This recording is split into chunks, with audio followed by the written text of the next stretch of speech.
আমি কোনো লম্বা আলোচনা করব না, যেহেতু বৃষ্টি বাদল হচ্ছে, এর মধ্যে যে আপনারা বসে আছেন এটাই আপনাদের প্রতি শুকরিয়ার বিষয়।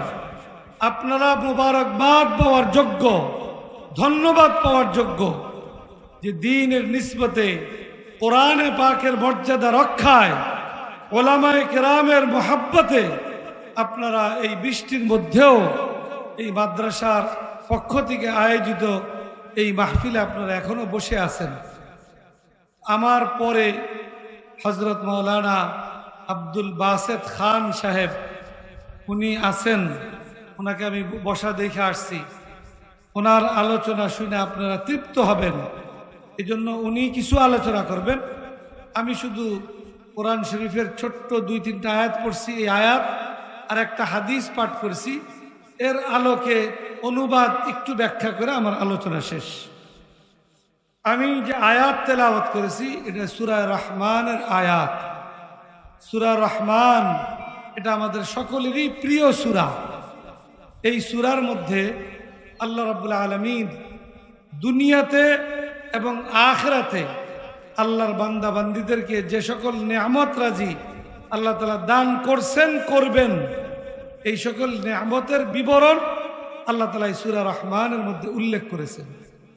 এই সকল নেয়ামতের মধ্যে সর্বপ্রথম 1 নম্বরে যেই নেয়ামতের কথা উল্লেখ করেছেন সেটা হলো আল্লামাল কোরআন।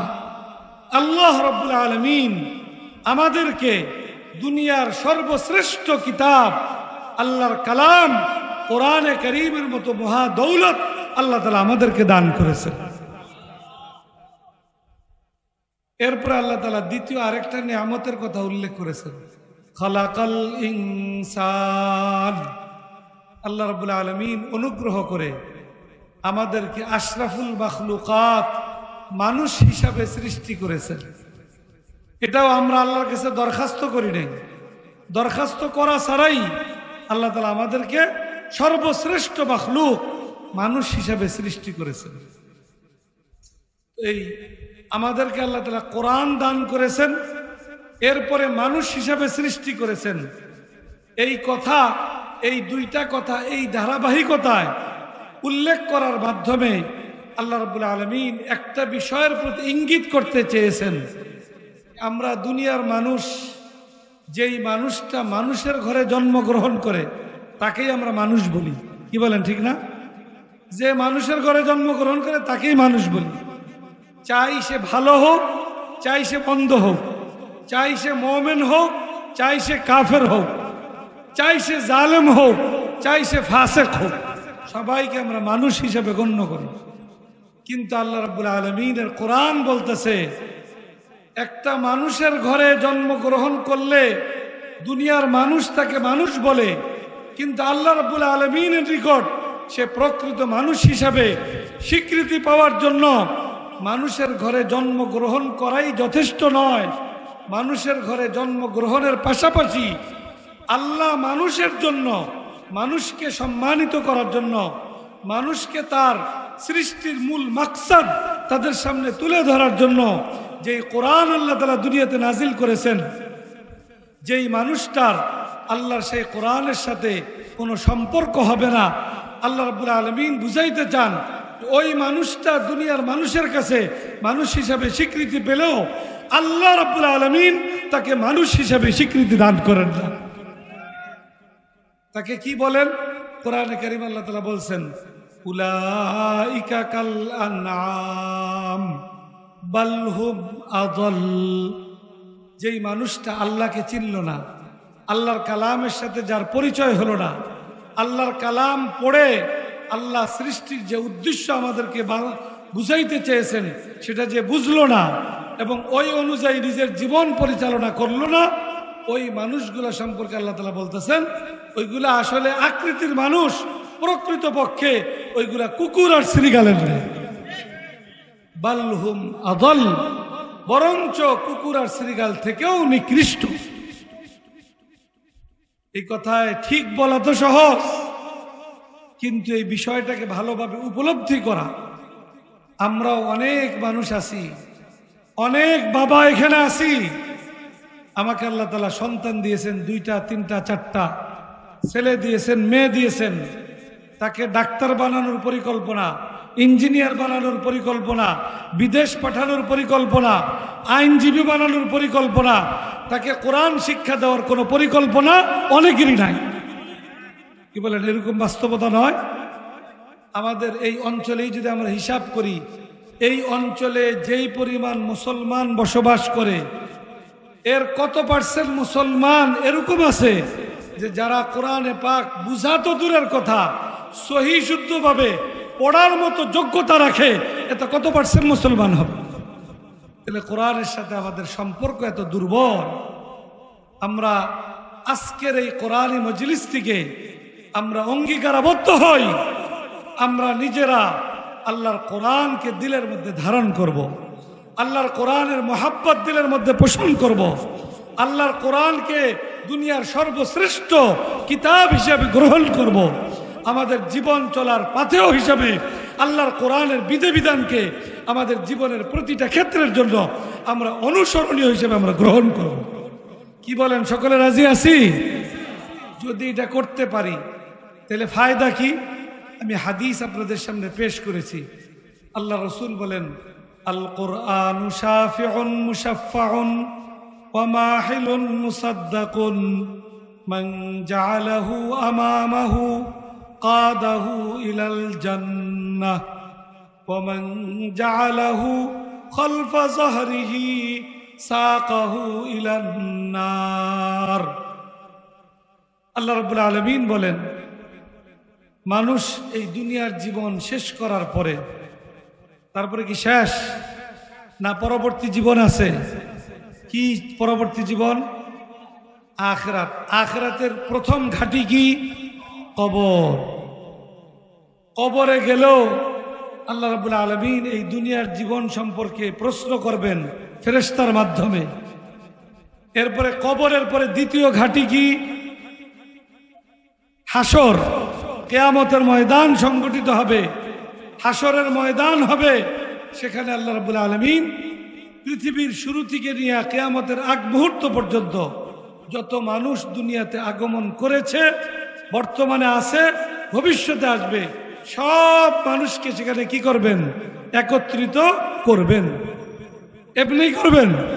এমনি না, হাসরের ময়দানে একত্রিত করে প্রত্যেকটা মানুষ থেকে তার দুনিয়ার জীবনের প্রতিটা মুহূর্তের প্রতিটা বিষয়ের আল্লাহ তাআলা হিসাব নিবেন। ওই হিসাবে অনেকে আটকা পড়বে, অনেক সমস্যা, অনেক অন্যায় নাফরমানি, কোরআনে পাকের যেই মর্যাদা দেওয়া দরকার অনেকে আমরা দেই না, ওইগুলার কারণে সেখানে আটকা পড়বে। আল্লাহ রসুল বলেন, কেউ যদি বিভিন্ন সমস্যার কারণে আটকা পড়বে, যদি সে দুনিয়াতে কোরআনকে, কোরআনওয়ালাদেরকে ভালোভাবে মোহাব্বত করে থাকে, কোরআন শিখে থাকে, কোরআন পড়ে থাকে, কোরআনের গুরুত্ব দিলের মধ্যে অনুভব করে থাকে, তো কিয়ামতের ওই ভয়াবহ মুহূর্তে যখন সে আটকা পড়বে, এই কোরআন তার জন্য সুপারিশ করে তাকে আটকা থেকে তাকে উদ্ধার করবে। এরপর আল্লাহ রসুল বলছেন, মান জাআলাহু আমামাহু কাদাহু ইলাল জান্নাহ। যে এই দুনিয়ার জীবনে কোরআনকে সর্বক্ষেত্রে সামনে রাখতে পারবে। সামনে রাখার প্রথম ধাপ হলো যে কোরআনকে গুরুত্বের সাথে শিখবে, কোরআন পড়বে, কোরআনের বিধান মানবে এবং কোরআনের বিধান নিজের জীবনে কার্যকরী করবে। নিজের জীবন বলতে নিজের ব্যক্তিগত জীবন, নিজের পারিবারিক জীবন, নিজের ব্যবসা বাণিজ্য, নিজের ক্ষেত খামার, বিবাহ শাদী, সামাজিক জীবন, এমনকি রাষ্ট্রীয় জীবনেও কোরআনের বাস্তবায়ন করার মতো কোরআনের বিধান আছে না?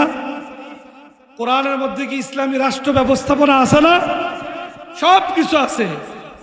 যারা যে যত বেশি কোরআনের অনুসরণ করতে পারবে, কিয়ামতের দিন এই কোরআন তাকে টাইনা জান্নাত পর্যন্ত পৌঁছায় দেবে।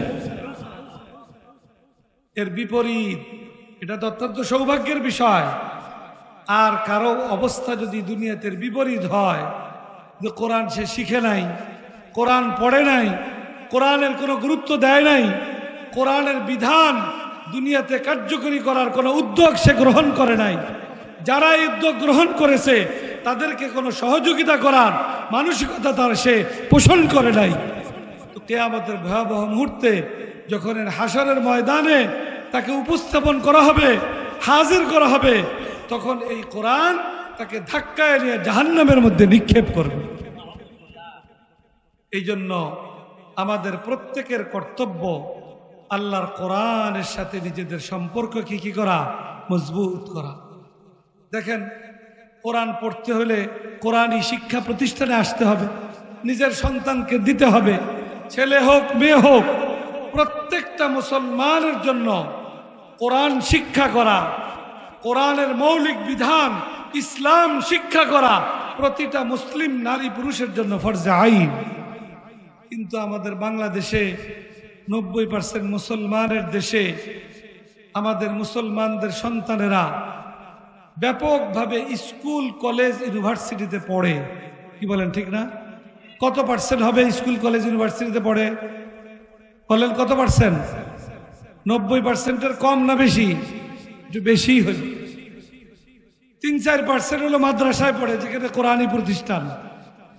এই যে 90% বা 95% স্কুল কলেজ ইউনিভার্সিটিতে পড়তেছে, তাদের ওখানে কি কোরআন পড়ার কোনো আয়োজন আছে? নামাজ শিক্ষার কোনো ব্যবস্থা আছে?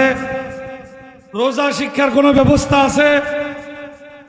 ওখানে ইসলামের মৌলিক শিক্ষার কোনো ব্যবস্থা করা নাই। এটা আমাদের জন্য দুঃখজনক বিষয় কিনা? 90% মুসলমান দেশে জাতীয় শিক্ষা ব্যবস্থায় এই দেশের অধিকাংশ নাগরিকের ধর্মীয় অধিকার ইসলাম শিক্ষা গ্রহণ করা, ঈমান শিক্ষা গ্রহণ করা, এটার কোনো আয়োজন জাতীয় শিক্ষা ব্যবস্থার কোনো স্তরে নাই। অতএব আমাদের এই ব্যাপারে সোচ্চার হওয়া দরকার যে স্কুল কলেজ ইউনিভার্সিটি শিক্ষার সর্বস্তরে কমপক্ষে কোরআনের প্রাথমিক এবং মৌলিক ইসলাম শিক্ষার ব্যবস্থাপনা নিশ্চিত করতে হবে। এই ব্যাপারে আমাদের সোচ্চার হওয়া এটা ইমানি তাকাজা, ইমানি দাবি। যদি আমরা এই ব্যাপারে দুর্বলতা প্রকাশ করি তো কিয়ামতের দিন আল্লাহর দরবারে আমাদেরকে কি করতে হবে? আসামির কাঠগড়ায় দাঁড়াইতে হবে। সন্তানদেরকে যদি কোরআন শিক্ষা দেওয়ার কোনো উদ্যোগ গ্রহণ না করি, ইসলাম ঈমান শিক্ষা দেওয়ার কোনো উদ্যোগ এবং ব্যবস্থাপনা গ্রহণ না করি, তো কিয়ামতের দিন আমার আপনার সন্তান, আমি আপনি বাবা মার বিরুদ্ধে আল্লাহর দরবারে নালিশ করবে। কোরআনে পাকে আল্লাহ তাআলা বলছেন, অকালু রব্বানা ইন্না আতা'না সাদাতানা ওয়া কুবারানা ফাআদাল্লুনা আস-সাবিলা রব্বানা আতিহিম যি'ফাইনি মিনাল আযাব ওয়ালআনহুম লা'নান কাবীরা। আমার আপনার যে সকল সন্তান দ্বীন ইসলাম শিক্ষা থেকে বঞ্চিত থাকার কারণে কেউ খোদাদ্রোহী হয়েছে, কেউ নাস্তিক হয়েছে, কেউ বড় নাফরমান হয়েছে, কেউ বড় ফাসেক ফুজ্জার হয়েছে, যখন কিয়ামতের দিন তাদের এই কুফুরের কারণে, এই নাফরমানির কারণে, এই ফিস্ক ফুজুরের কারণে যখন তাদের জন্য আল্লাহর পক্ষ থেকে জাহান্নামের ফয়সালা ঘোষণা করা হবে, তখন ওই সন্তানেরা আল্লাহর কাছে আবদার করবে যে আল্লাহ, আমি নাফরমান, আমাকে জাহান্নামে দিবেন, এটা আমি মানব, তবে আবার একটা কি আছে, আবদার আছে, আবেদন আছে। বলছে আমি যে জাহান্নামী হইলাম আজকে, আমার এই জাহান্নামী হওয়ার পিছনে আমি তো কারণ আছি, আমার বাবা মারও এখানে ভূমিকা কম নয়। কি বলেন? বাবা মা চাইলে একটা সন্তানকে হাফেজ আলেম বানাইতে পারে না? তার ইসলাম শিক্ষার আয়োজন করতে পারে না? সে যখন ছোট থাকে তখন তো বাবা মার উপরে ডিপেন্ডেন্ট থাকে, তার উপরে তার নির্ভরতা থাকে। বাবা মা যেই সিদ্ধান্ত দেয় সন্তান তো সেই দিকে আগায়।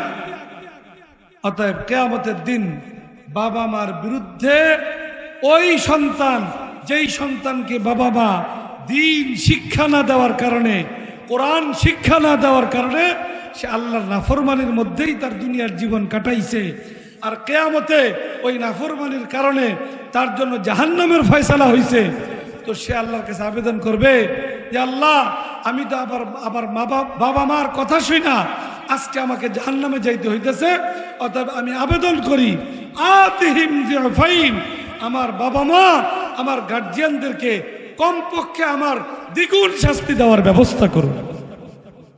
কত বড় কঠিন কথা! এই কঠিন কথা এটা আমার বানানো কথা না, এটা কোরআনের আয়াত পড়লাম। ওয়াকালু রব্বানা ইন্না আতা'না সাদাতানা ওয়া কুবারানা ফাআদাল্লুনা আস-সাবিলা রব্বানা আতিহিম যিফাইন মিনাল আযাব ওয়ালআনহুম লা'নান কাবীরা। কত হৃদয়গ্রাহী সুরে, কত হৃদয়গ্রাহী ভাবে আল্লাহ রাব্বুল আলামিন আমাদের প্রত্যেকটা বাবা মাকে আহ্বান করে এই কথা বুঝাইতে চাইতেছেন যে সন্তান সন্ততির তুমি মালিক নও, সন্তান সন্ততির মালিক কে? আল্লাহ। বাবা মার হাতে, গার্জিয়ানের হাতে সন্তান আমানত, সেই আমানতের হক যদি কেউ আদায় করতে পারে তাহলে এই সন্তান বাবা মার সম্মানের জরিয়া হবে, মাধ্যম হবে। হাদিসের মধ্যে আসছে যে হাফেজে কোরআনের সন্তান যদি হাফেজে কোরআনের বাবা মাকে আল্লাহ তাআলা কিয়ামতের দিন কোটি কোটি, শত কোটি, হাজার কোটি মানুষের সামনে নূরের সম্মানের মুকুট পরিয়ে আল্লাহ তাআলা তাদেরকে সম্মানিত করবেন। আর পক্ষান্তরে যেই বাবা মা তার সন্তানদেরকে কোরআন শিক্ষা দিতে ব্যর্থ হয়েছে, তাকে ইসলাম শিক্ষা দিতে ব্যর্থ হয়েছে, ওই সন্তানের আবেদনের প্রেক্ষিতে আল্লাহ রাব্বুল আলামিন বাবা মার জন্য দ্বিগুণ শাস্তির ব্যবস্থা করবেন। অতএব আজকের এই কোরআনী মজলিস থেকে আমাদের প্রত্যেকের সিদ্ধান্ত নিতে হবে, আমরা আমাদের সন্তানদেরকে আমাদের সম্মানের উপলক্ষ বানাবো না আমাদের ধ্বংসের কারণ বানাবো। আমরা আমাদের সন্তানদেরকে তাদের জান্নাত এবং আমাদের জান্নাতের জরিয়া বানাবো না আমরা আমাদের সন্তানদেরকে তাদের এবং আমাদের জাহান্নামের উপলক্ষ বানাবো। এটা সিদ্ধান্ত নেওয়া আমাদের দায়িত্ব, আমাদের উপরে ন্যস্ত। অতএব আমরা আজকের এই মোবারক কোরআনী মজলিস থেকে আমি আহ্বান জানাবো যে আমরা সবাইকে হাফেজ আলেম বানাইতে হবে, এটা তো ফরজ নয়, এটা জরুরি নয়, এটা সৌভাগ্যের বিষয়। কিন্তু প্রত্যেকটা ছেলে মেয়ে সন্তানকে কোরআনের মৌলিক শিক্ষা দেওয়া, ইসলাম শিক্ষা দেওয়া, এটা তার অধিকার। আর বাবা মার উপরে এটা হক, ফরজ, কর্তব্য, এটা দায়িত্ব পালন করে। অতএব আমরা এই দায়িত্বের ব্যাপারে সচেতন হই। আল্লাহ রাব্বুল আলামিন আমাদের সকলকে তৌফিক দান করুন। আমার আলোচনা আগেই বলেছি, এই প্রতিকূল আবহাওয়ার মধ্যে আপনাদেরকে বেশি কষ্ট দেওয়া এটা কোনোভাবেই মুনাসেব নয়। আমি আমার আলোচনা এখানে শেষ করতে চাই। আল্লাহ রাব্বুল আলামিন এই প্রতিষ্ঠানকে উত্তর উন্নতি এবং তারাক্কি দান করুন। এই প্রতিষ্ঠানকে গোটা এলাকার কোরআনের মার্কাজ হিসেবে আল্লাহ তাআলা কবুল করুন। মুসলমানদের ঘরে ঘরে কোরআনের আলো, ইসলামের আলো পৌঁছে দেওয়ার জরিয়া হিসেবে আল্লাহ তাআলা কবুল করুন। দেশের মধ্যে একটা পরিবর্তনের সুযোগ আসছে, এই সুযোগকে কাজে লাগিয়ে শিক্ষার সর্বস্তরে ইসলাম শিক্ষাকে বাধ্যবাধকতামূলক করার আওয়াজকে আমরা বুলন্দ করার ব্যাপারে সকলে ঐক্যবদ্ধভাবে ময়দানে ভূমিকা পালন করার জন্য আমরা অঙ্গীকারাবদ্ধ হই। আল্লাহ রাব্বুল আলামিন আমাদের সকলকে তৌফিক দান করুন।